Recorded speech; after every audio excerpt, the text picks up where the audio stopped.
I'll link a copy of this book in the description so you can read it for yourself. As you can see, governance according to Sharia, that's Allah's law.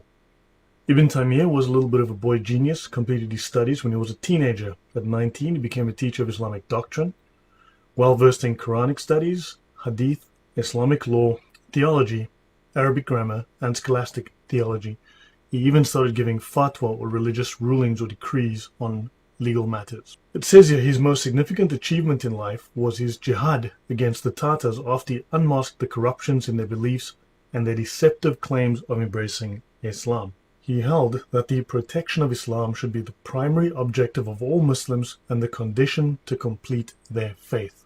I need to point out here that the protection of Islam in this case meant he went to war because some people were not good Muslims.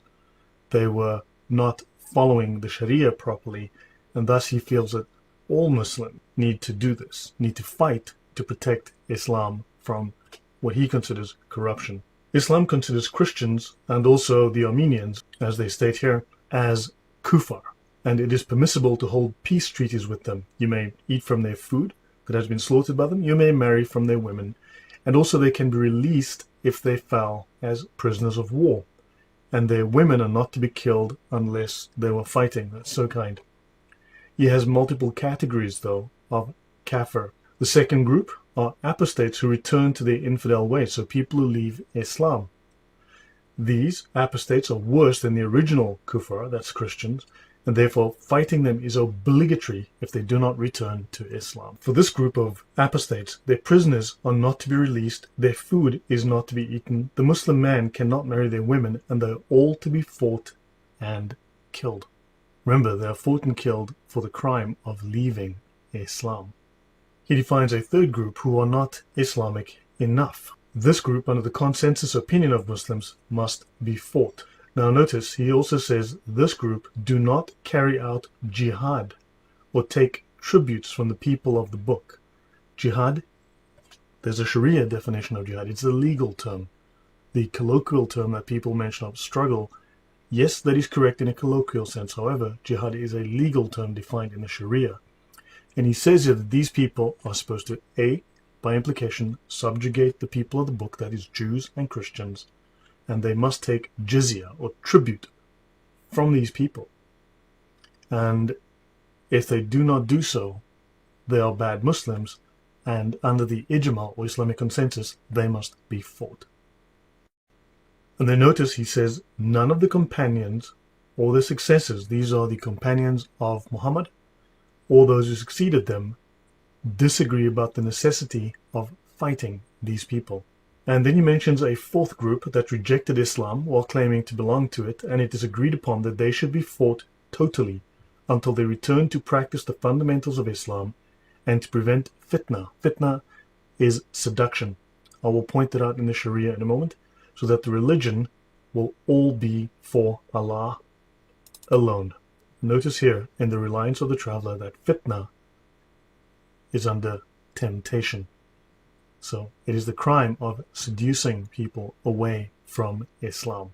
Again, from Reliance of the Traveler, and as stated before, this is the most famous, the most well-known, the most popular Sharia manual in the world. Fitna is a test of belief, where any uncertainty may mislead the subject, and where steadfastness is sustained by Allah's mercy. Fitna has connotations of seduction and temptation.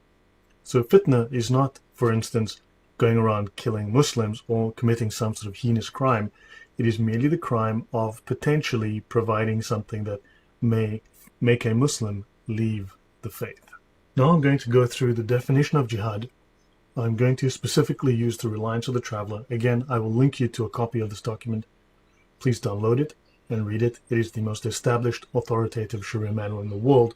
However, there are other copies that I could also utilize, and different books that will have similar statements. However, I will make a separate video discussing strictly the meaning of jihad in Shari terms, or within the Sharia. Right now, let me tell you what jihad is from the Reliance of the Traveler. Jihad means to war against non-Muslims and is etymologically derived from the word mujahada, signifying warfare to establish the religion. The scriptural basis for jihad, prior to scholarly consensus defined in B7, is such Quranic verses as, fighting is prescribed for you, Quran 2 and 6. Slay them wherever you find them, Quran 4:89. And fight the idolaters utterly, Quran 9:36. And such hadiths as the one related by Bukhari and Muslim that the Prophet said, I've been commanded to fight people until they testify that there is no God but Allah, and that Muhammad is the messenger of Allah.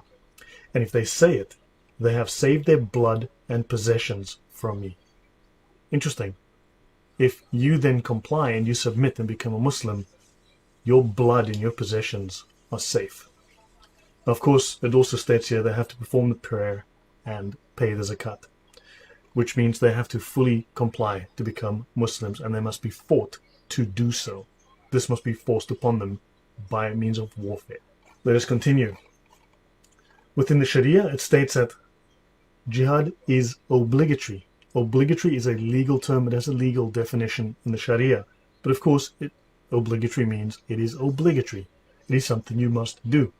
In section O 9.1, jihad is a communal obligation defined in section C 3.2. In other words, it is fard kifaya. When enough people perform jihad to successfully accomplish it, it is no longer obligatory upon others. The evidence for which is the Prophet's saying, he who provides the equipment for a soldier in jihad has himself performed jihad. And Allah having said, those of the believers who are unhurt but sit behind are not equal. Notice, are not equal to those who fight in Allah's path. You will also see fight in Allah's way, or jihad fi sabilillah, with their property and their lives. So those who fight in Allah's path and give their lives, Allah has preferred those who fight with their property and lives a degree above those who sit behind. I think that is pretty clear. This Sharia here, that's Quran 495, this in the Sharia, this passage in the Sharia is the interpretation, quote unquote, of the Quran. The Sharia is the Quran interpreted. If no one performs jihad and it does not happen at all, then everyone who is aware that jihad is obligatory is guilty of sin, if there was a possibility of having performed it. In the time of the Prophet, jihad was a communal obligation after his immigration to Medina. As for subsequent times, there are two possible states in respect to non-Muslims, and this is with regard to jihad. The first is when they are in their own countries, in which case jihad, defined in section O 9.8, is a communal obligation, and this is what our author is speaking of when he says jihad is a communal obligation, meaning it is obligatory upon the Muslims each year. This means jihad on non-Muslims who are in their own country. That doesn't mean defense, that means offense. That means going to attack them in their own country.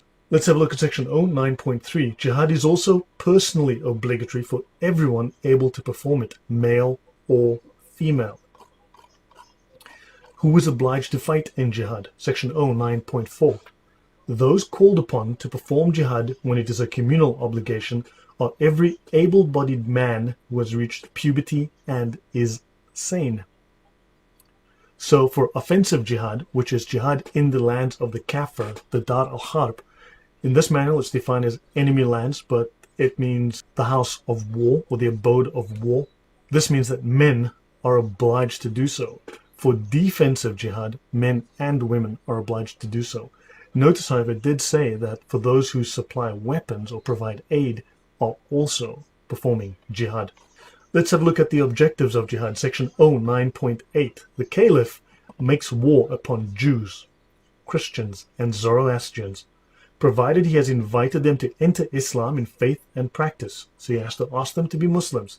And if they will not, then he invites them to enter the social order of Islam as a dhimmi, as a third-class citizen, a semi-slave, by paying the non-Muslim poll tax. That is tribute, defined in Ibn Taymiyyah's book as tribute, called the jizya. Now, the poll tax is also known as a head tax. if you look at my previous video, the head tax also means capitation tax, because if you do not pay it, there will be decapitation. And notice, if they don't pay it, the war continues until they become Muslim. So this is warfare to make people become Muslim, or else they must pay the non-Muslim poll tax in accordance with the word of Allah. And that word is, fight those who do not believe in Allah. And that is Quran 9:29. This is the interpretation of Quran 9:29. And note that it says here that Muhammad will be the final prophet. There will be none after him, and Islam is the final religion, which cancels all other religions, as I've clarified and demonstrated from the Sharia in my previous videos. But notice that I am the last, there will be no prophet after me, but this does not contradict the final coming of Jesus, since he will not rule according to the Christian law, the Evangel, but as a follower of the Prophet Muhammad. Jesus will be a Muslim. He will fight with Muhammad against the Christians, and he will destroy Christianity.